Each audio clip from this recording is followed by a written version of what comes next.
back to another episode of A Gift from Adversity. My name is Juri Love. I'm your host. Happy New Year 2024. Today we are recording episode 126.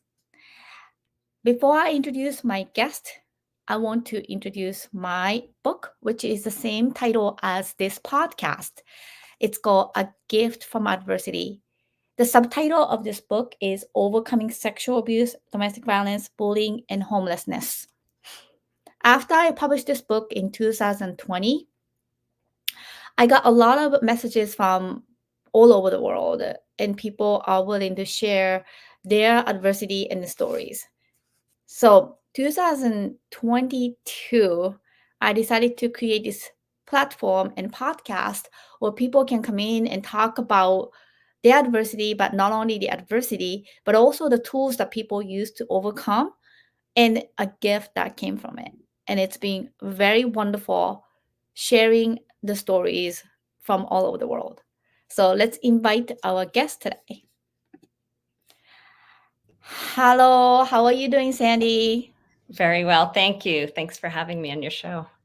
Absolutely. So let's start with introduction. Can you tell our audience your name, where you're coming from, and what you do, and if you have any website or social media that people can follow? Sure.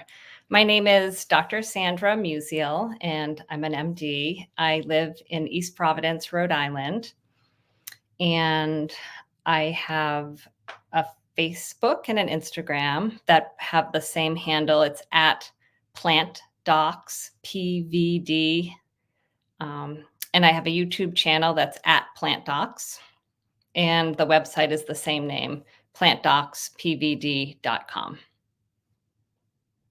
And what can people find out on your website or YouTube channel? What are the contents? Great.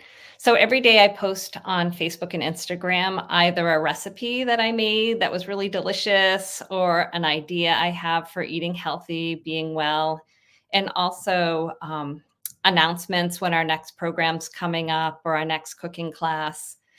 And on our website, it's about information about eating healthy, eating whole foods, plant-based. There's a whole recipe section that has appetizers and soups and salads and entrees and healthy snacks and desserts. And there's a section on all of our programming. So our main program is called Jumpstart Your Health, where people can join a 1-month program. And for the month, there's 4 different sessions where they learn how to eat super healthy whole foods, get rid of the processed foods, mostly fruits, vegetables, legumes, and whole grains, nuts and seeds, in order to improve their health. And what's special about this program is that we do blood work before and after, so people can see during the month the impact that changing your diet will have on your health. And you can see we've been collecting data, and it is statistically significant, the drop in cholesterol, in hemoglobin A1C, which is a marker of diabetes, and inflammatory markers just in 1 month. That's truly remarkable. And what is your, before we go into our main question, what is your favorite recipe? I know you have tons, but if you were to share one of your top favorite that you can share. Sure. My favorite just came to my mind is the butternut chickpea stew that is on our website. And it, I love butternut squash. It's so yummy, but it has a lot of interesting flavors that you add to it. I remember the first time I made it, I thought, lime, I'm going to add to, butternut squash soup, but it's a little bit of soy sauce, lime, cilantro, a little bit of spice, and a little bit of maple syrup, and just like the combination of all of that plus all the other vegetables that are in it, it's really unique and delicious. And whenever I make it for anybody, they always are like, I've never had anything like this, and it's so delicious. So it's one of my favorite things to make. Wonderful. So let's dive into our first question, which is the adversity. So can you tell our audience, what was your adversity? Well, I was trained as a physician in a traditional medical school in the United States. And Like all doctors, I learned very little about nutrition, which was really my passion. I studied it as an undergraduate, and I really wanted to make an impact with nutrition on human health. But it wasn't emphasized in medical school, learned very little. And then you get kind of streamlined from, medical school into residency. You have to pick a tract. There was no tract for nutrition or for preventative medicine or for lifestyle medicine for that matter back when I trained, which was 34 years ago. So I had to pick something that existed already. And I really didn't have the courage or the independence or the confidence to kind of carve my own path. So I went down the traditional route of a medical doctor, and I became a pediatrician. And I joined a private practice, which was wonderful, practicing pediatrics. And over the years, like after, over 10 years being there, I just felt like I wanted to do more with nutrition, but still didn't see an avenue in mainstream medicine for how I would do that. So I left the private practice and joined a program where I would be teaching residents and medical students because I wanted to just shift gears and see how I could maybe do more with nutrition. And I did get board certified in obesity medicine and now lifestyle medicine. And I took some classes on my own through Cornell had a plant-based course. I took this years ago, and it's still in existence now. And Harvard had like a chef coaching program to learn to incorporate cooking and culinary medicine into practice, not necessarily for doctors, but it can be for doctors. So I guess what was frustrating is even after 25 years in the medical field, I was frustrated that I saw the answer to so many people's ailments is that people need to eat better, right? The poor nutrition in the vast majority of Americans, what they eat with the potato chips and the Doritos and the French fries and the cheeseburgers and the bacon and the eggs and the steak and the cheese and cow's milk and, everything that, I ate growing up and I thought was a healthy way to eat, some of it, right? We were told milk was good for you. But I learned over the years and all the science that's coming out with nutrition and health that, these are all disease promoting foods and are what's leading all of this is what has led to the obesity epidemic that we have in America, the incredibly worrisome rise in diabetes, heart disease, coronary artery disease, high blood pressure, high cholesterol, the increase in autoimmune diseases, all of these things under my watch over 30 years in the medical field are getting worse, not better.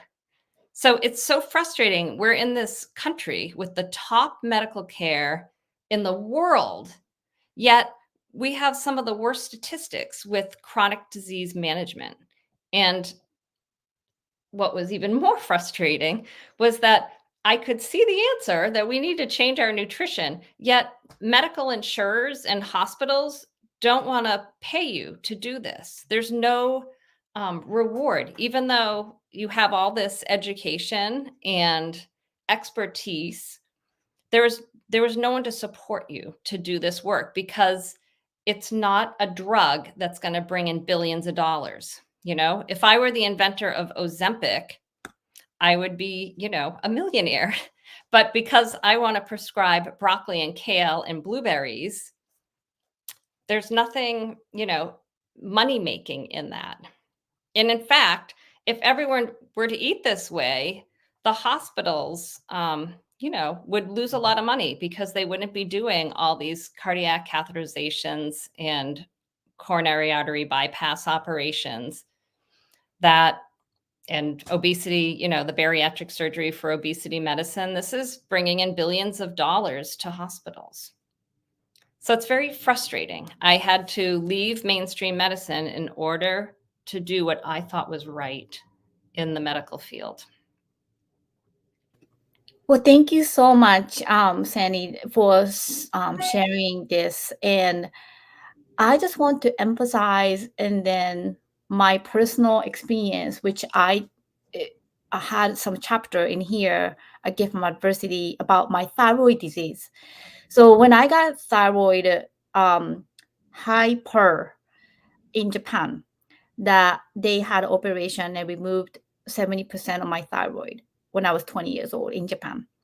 And then after my son was born, I was off medication, but then I got TSH about 16. So the doctor said I have to be on medication for rest of my life. But I said, no, I don't. They should be another way. And my friend introduced me to NRT, nutrition responding testing practitioner that didn't cover by the insurance, like you said. So I paid out of pocket, but she asked me to write down everything that goes through my mouth and then checked off the things that I shouldn't be eating. And she really changed my diet. And then that lowered my TSH below 4, which is a normal level. So Wow. I told that in my book, but it's a discipline and it's hard. And then, like you said, the mainstream medicine is cut it off, get rid of it instead of Take a looking at drug. it. Yeah. And then, bandage. And how do you fight for that? And then if 90% of this industry is for profit and 90% of, doctors, well, obviously taught and then encouraged for this way instead of preventative medicine, like acupuncture, for instance, in China, they do it community style that we don't have to charge $100 per hour. There's a community acupuncture in the area that you pay $20, which is like a Chinese style, because they are not for cutting off the problem after the fact, but preventative of going to acupuncture regularly to have a good blood circulation, etc. So the food is one thing. That microbiotic, in Japan, the doctor who invented it say we are what we eat. But what is your observation of the historical Western medicine that never believe in this acupuncture or any food nutrition, like you mentioned? What do you think in your practice observation as a medical doctor that left the mainstream? What's the challenge in our society? Yeah, I mean, I think it dates back to, like, if you go back to the 1800s, the way medicine was practiced, there was probably a lot more natural, preventative, herbal remedies being practiced in the United States.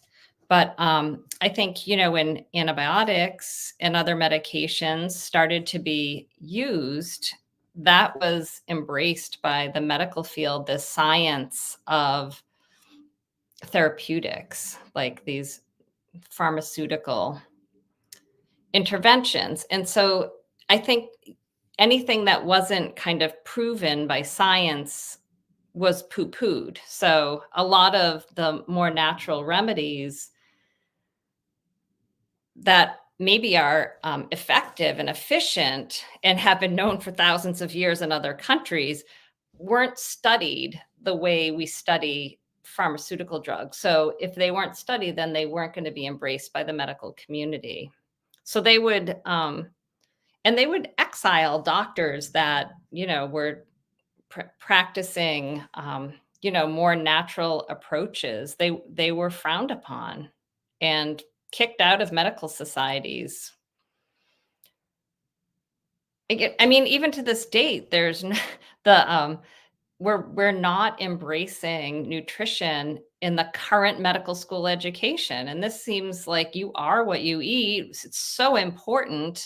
The nutrition that you put in your body creates the health of your cells and your organs. Why isn't it embraced more? I mean, I think it's changing. And there's actually a new field of medicine that I just got board certified in last month called lifestyle medicine. And it's a recognized board certification by, the medical society in America. So I feel like that's, but then someone said to me, why is this a specialty or a subspecialty? Shouldn't every doctor know? Like, I just took this whole coursework, for a year, like studying why nutrition and exercise and mindfulness, stress reduction, why all these things, and how they all help human health. And what are the studies? And then you get board certified in it. But someone said to me, why doesn't every doctor take that? This was someone who's just, not a doctor and not in the medical field. And I thought about it, I'm like, you're right.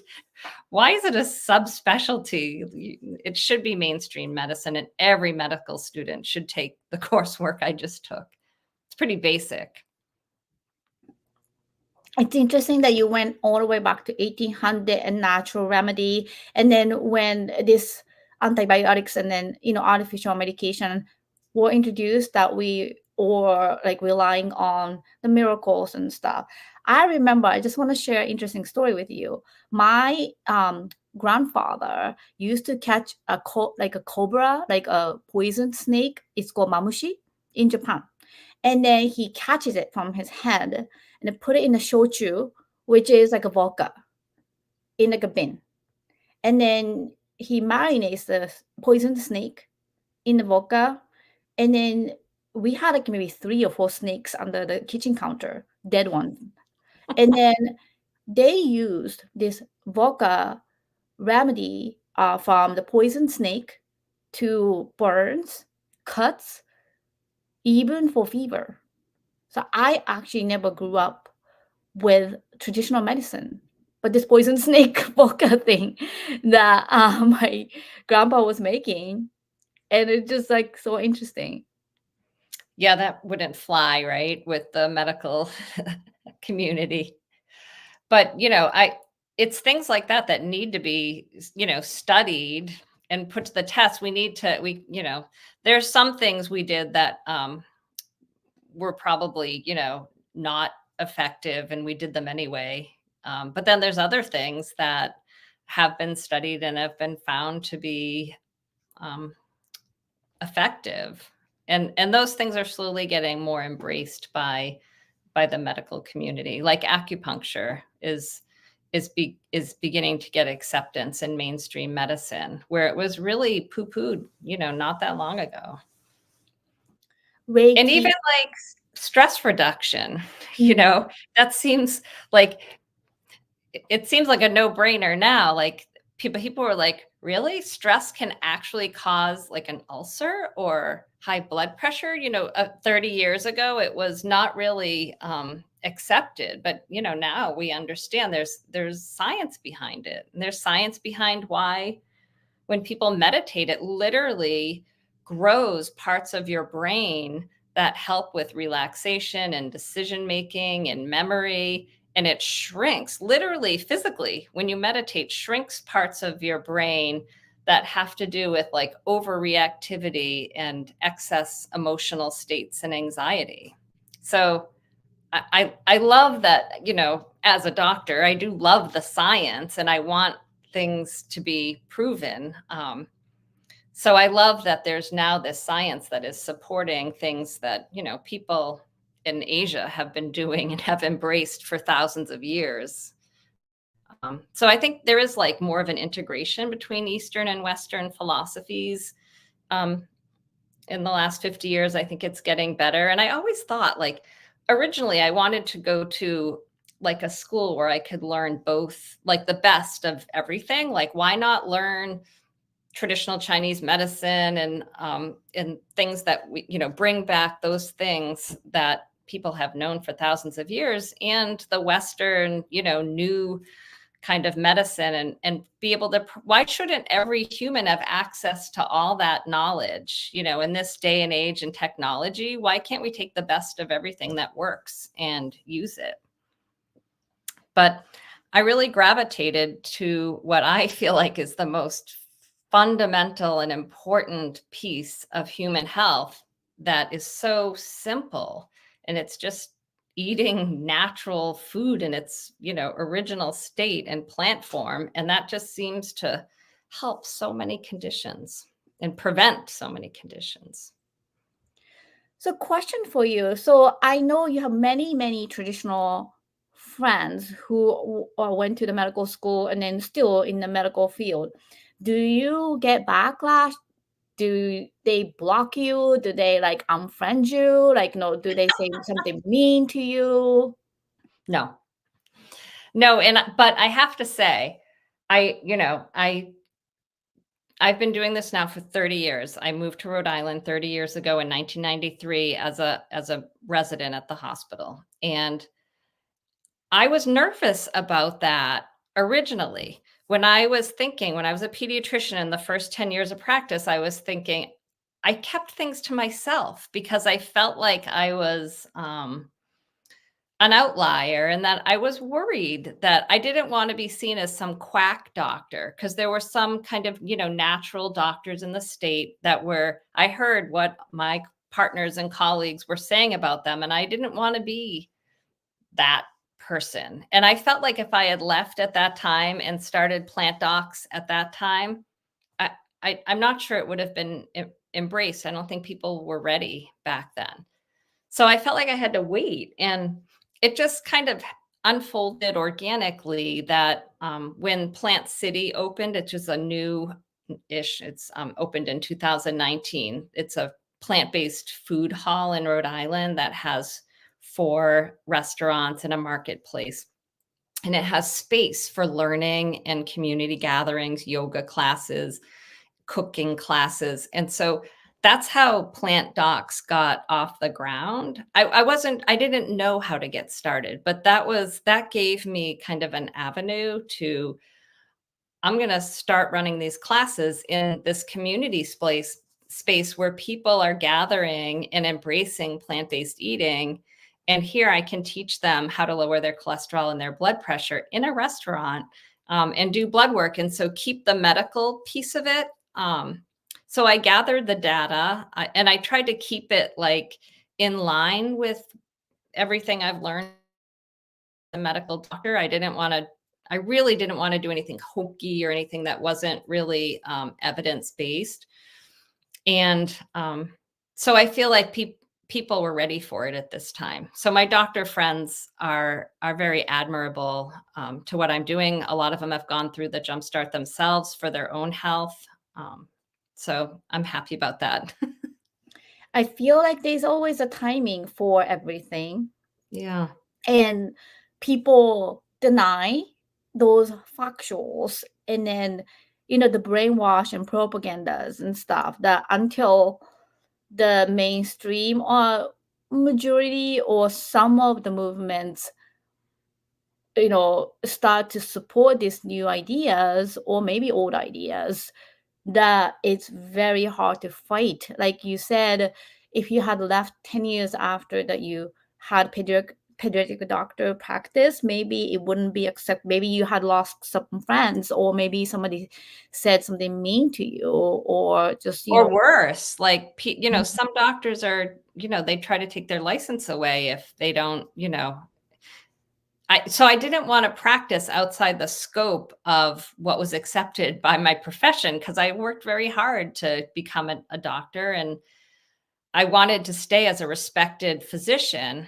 So, I mean, I'm pleased with that and the timing of that, but who's not ready for it is the medical insurers. It's very frustrating to me that here I am teaching people to stay healthy, to not get diabetes, heart disease, to not need these operations. Why wouldn't every insurance company pay for every single patient to go through it? It would save them so much money in the long run. And I feel like it's a matter of time. But why do you think is that? I think it's a process. So I think they need to see more data. So I have been collecting data since I started doing this, and we're publishing it this year, which is wonderful, and that will help. But they need the numbers. They want to see studies with tens of thousands of patients going through. And, I just don't have that, and I can't do that alone. But together with all these other physicians in this lifestyle medicine, new branch of medicine, people are collecting data and publishing it. And we know now that there's one way of eating that has been shown so far that can actually reverse the plaque. And like when someone has a heart attack and their arteries, their coronary arteries are blocked with that plaque buildup, there's only one diet that's ever been shown that you can reverse it. People used to think once you have that hard calcified plaque in your arteries, you can maybe slow it, but you can't reverse it. We know now for over 30 years that you can reverse it by cutting out all the saturated fats and the meats and the dairy and the crap and just eating more vegetables, more fruit, legumes and plant-based proteins, and whole grains over all that refined, crappy processed foods that are out there. And it literally opens up the coronary arteries so the blood can flow to the heart again. So we know this, and science has shown this. And there are like the Dean Ornish programs. There's one in East Greenwich. I believe it's the only one in New England, but they are all over the United States. It's a cardiac rehab program for people who have had a serious cardiac event like a heart attack or needed a stent placement in their heart for a narrowed artery. The insurance companies will now pay for them to go to a Dean Ornish program. But it took, I think, 10 to 15 years for Dean Ornish to get it paid for. And he was actually working with President Clinton, and President Clinton adopted his way of eating because of his heart disease. And even knowing the president, he couldn't get insurers to cover it. I don't really understand why it should be so complicated. That is a big challenge. So I went to Berklee College of Music where they had a music therapy major. A lot of people do not pay for music therapists to come, especially after stroke. The study shows the neural path between the left and the right brains, the music therapy can create a new path to help the stroke patient. So after the long study, Dr. Suzanne Hanser, who used to be the chair of music therapy, she was one of the pioneers of this study. And then she had Blue Cross Blue Shield approved for the insurance to cover the music therapist to come and help sing and play instrument with them, stroke patient. But that was just so significant. And then it just, like you said, takes data and then takes, political movement and then understanding. And I feel like this is just my biases and then my own opinion. So don't quote me on this. But I feel like all the stuff that's put in the jar of the food that we don't read, we cannot pronounce, those stays in your body. And I try to buy food that has something that I can pronounce easily. The letters less than 5, like 8 letters. Yeah, that's 13, a great place to start. 13 letters. It shouldn't look like a chemistry experiment. I don't even know what this is. I can't even pronounce. And those are the ones that stays in your body. And I remember I was introduced to this book about carrot. And then a carrot that comes from the ground. That there was a doctor in Japan. This is when I was like 19. That when I was homeless and then working at the resort hotel, the owner introduced me to this interesting book about the universe and then the carrots and then the pesticides. And then basically this doctor discovered a carrot that was raised in the nature with the weed and then no pesticides or whatever, weed killer or anything, that has the most nutrition in the carrot, the most natural way. And then how he actually, not in the book, experimented the artificial salt versus the sea salt that he put in the water and he like mixed it. And then the artificial salt that we call it like, regular salt was just, dense at the bottom, but the sea salt with the water, it melted and you can't see at the end. So that's one of the example that he showed me. all these chemicals that you put in your body, Juri, that is going to be the cyst. That's going to be something that you have to remove at some point. I don't know the answer, but I feel like my train of thought is because the insurance, because the doctor, this mainstream medicine, $1 billion of industry. I don't know who's controlling this food industry, but I feel like these chemicals that are put in intentionally to make us sick. And you have no idea. But that's the challenge I think the people are not aware of. And then if a lot of people start to voice out, and then like you, and then recognize the insurance, because at the end of the day, they are collecting money from us, the sick people. But then we are the one who suffer not being able to drive, being sick. As a mom, I had a surgery last year. It was awful. But, what do you say to these kind of social pictures and then political movements and then your observation of, what's going on? Yeah, and also rates of cancer. We're seeing certain cancers at younger ages, like they just lowered the recommended age for the first colonoscopy from 50 to 45 because we're seeing colon cancer at younger and younger ages.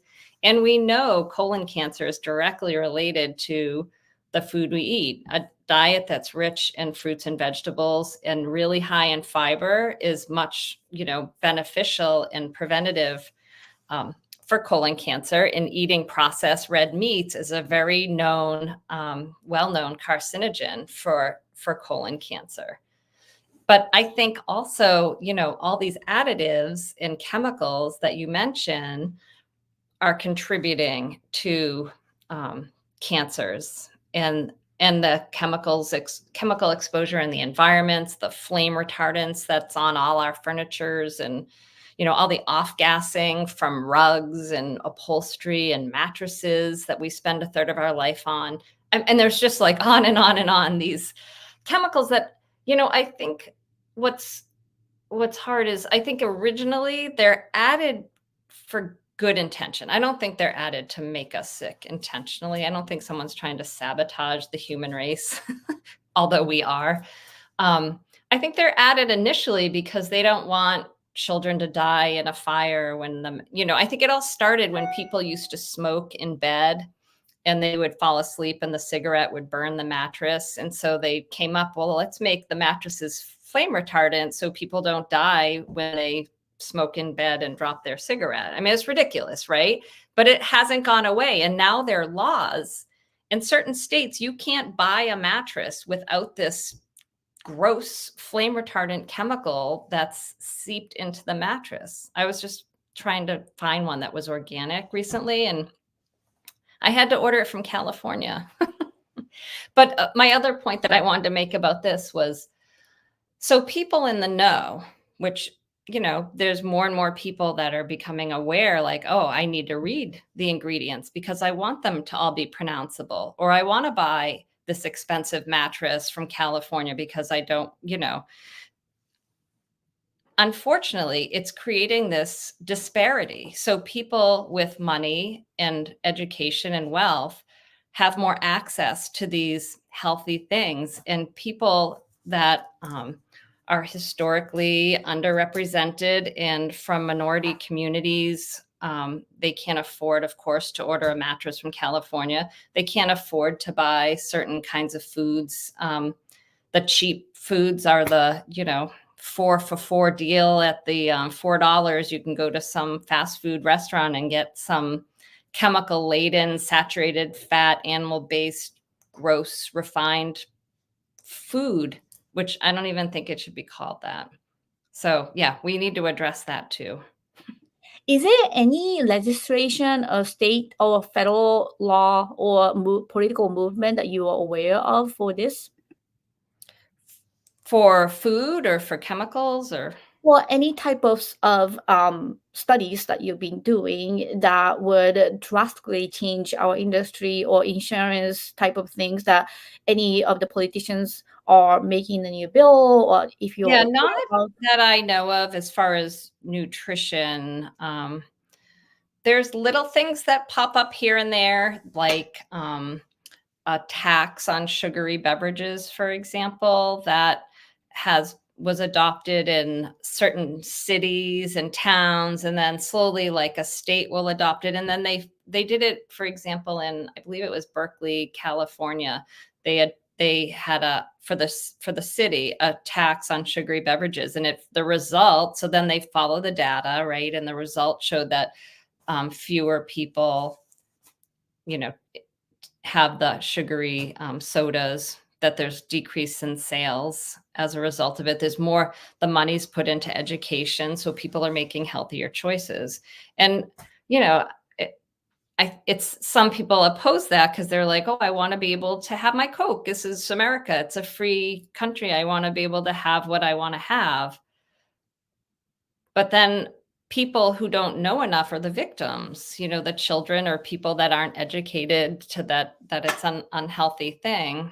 So I don't know. I'm torn. I do think government needs to get involved. And I think maybe we need to redefine what food is. And we shouldn't be selling items as food that decrease your longevity and promote disease states.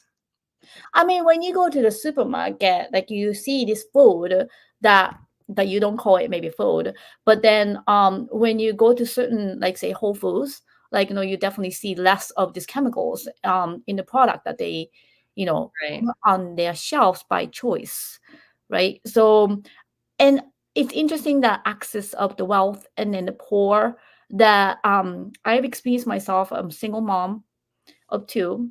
And then when I didn't have SNAP, which is a food stamp right now in Massachusetts, I had a WIC.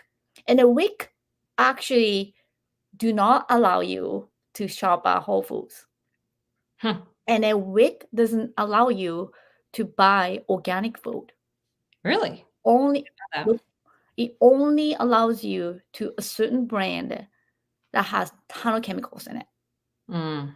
So I actually end up not using much of the voucher. But now, luckily, the SNAP allows you to purchase food from anywhere of your choice, which includes Whole Foods, which is my favorite place in the world. And doesn't it include some farmers markets now too? I believe so. I haven't utilized yet, but I remember hearing at the farmers market some of the, I think like the cashier, like Apple Pay, but they Mhm. can accept certain SNAP. Mm. Um, but I think it has to be um, by choice of the vendors. So Mhm. I don't know how it works, but Mm. In my Rhode Island, I know you can go to any Farm Fresh Rhode Island farmers market and use the SNAP benefits. so that's what I'm saying. The WIC wasn't allowing me to purchase anything from Whole Foods. Yeah, I didn't know So that. It's interesting. to prove your point that poor gets more chemical food because of we don't have access to it. Yeah, it's cheaper. Well, thank you so much for bringing this awareness to us. And then I'm very glad that you are still able to practice your license in like adaptive ways. And then I'm very happy to hear that you are not being discriminated by other colleagues. And then a lot more people are starting to feel that this is, a better way. And then obviously, like the incident that happened to my daughter like recently, those are emergency situations that we definitely need modern medicine for Right. help. Of course. But the chronic illness or diabetes and cancer or heart attacks that you mentioned, I truly 100% agree with you because of my thyroid condition that I experienced myself. So I Mhm. really appreciate you bringing this to the table with medical doctors procedures, and then collecting the data. And then I really hope that a lot of people join you and then collecting the data to make a right move to improve especially our children's and the next generation's health. So let's move on to the second question, which is the tools that you use to overcome this adversity. You mentioned that you waited a little bit to pursue what you really wanted to do. But Mhm. some of the challenges that you face, that you use some of the techniques to be able to basically pursue what you believe in, not the mainstream. What are the tools that you use that really worked for you that you can share with our audience? I think one was I had to self-educate. What I wanted and needed to learn, I wasn't learning. I didn't learn in the traditional way. So that was the first thing. The second thing is connecting with other people that to make a network. Um, band together with other people that are like-minded, even though the vast majority of people don't want to eat the way I eat. There are plenty of people that are ready to take a step in the right direction, that they don't want to take another pill, and they are ready to change their diet, and they are realizing that the way they've been eating for 50 years is poisoning their body. So banding together with other, social workers, nutritionists, nurses, doctors that are like-minded and educated in with the most current knowledge about nutrition and health really empowered me to take the bold move to start this practice, and then to leave a very good paying, respectable job to start this nonprofit and go out on my own. Well, thank you so much. Before I move on to the last question, which is a gift that came from it, would you explain to me how the nonprofit that you created, that you mentioned, is sustaining you financially? And then how is it working out for you after leaving the credible, mainstream work? Yeah. Um, it's not sustaining me. It's sustaining my soul, but it's not sustaining me financially. I've I think eventually there'll be more people signing up, and right now it's a fee for service, so people pay to do the programs that I offer until the insurance companies start to reimburse it. People have to pay for it. It's just the way it is right now, unfortunately. And I'm just making enough with the number of people that are interested at this point to pay for my malpractice insurance and the expenses associated. So I'm really just breaking even as a nonprofit, and I have to live from other means, from money that I've saved before as a physician.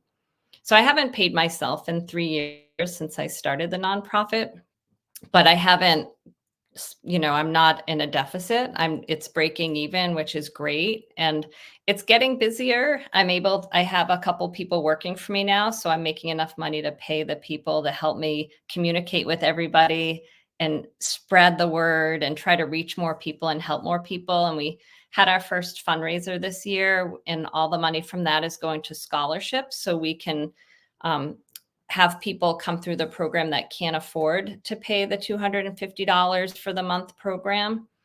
There are scholarships for people that are interested. And we also ran our first program in Spanish this year, which I think is really important. In Providence, we have a very large Spanish-speaking community, and I felt like they're not getting this knowledge, and I want everyone to have access to this information about nutrition. So I paired up with a woman doctor who is very interested in this, who speaks Spanish. And then we also had a Spanish speaking medical student who translated all of my slides and information into Spanish. And we ran the class entirely in Spanish. And that was free for them. It was part of the nonprofit, offerings based on our grants and fundraising efforts that we're able to do these programs. Well, thank you so much again for sharing your story. This was very important and an educational conversation, and then I really appreciate you coming to our show. And my last question is a gift that came from your university. So, what would you say a gift? I believe that, you know, following your heart is so important. And I feel like this is what I wanted to do when I was in an undergraduate program 35 years ago. And part of me wishes I did it back then, but like we were talking about earlier, like maybe society wasn't ready for it 35 years ago, and maybe this was my journey, and I needed to become a respectable doctor first and get, practice, get my feet wet in real medicine. And it's just the way it unfolded for me. But I'm grateful that I took that plunge, like the leap of faith to leave medicine and follow my heart. I fortunately I have money saved so I can afford to do this and be able to support myself. But I feel so fulfilled in what I'm doing, and I feel like I just light up when I talk about food, and when someone calls me and tells me that their diabetes has gone away and they're so grateful for the program that I have that changed their life, that it's all I want to do now. Well, thank you very much again for coming to A Gift from University today. Thank you for having me. It's been really wonderful chatting with you. Absolutely. And thank you to our audience for tuning into another episode of A Gift from Adversity. And it will continue our dialogue. And I'm grateful for all the guests and listeners. See you next time.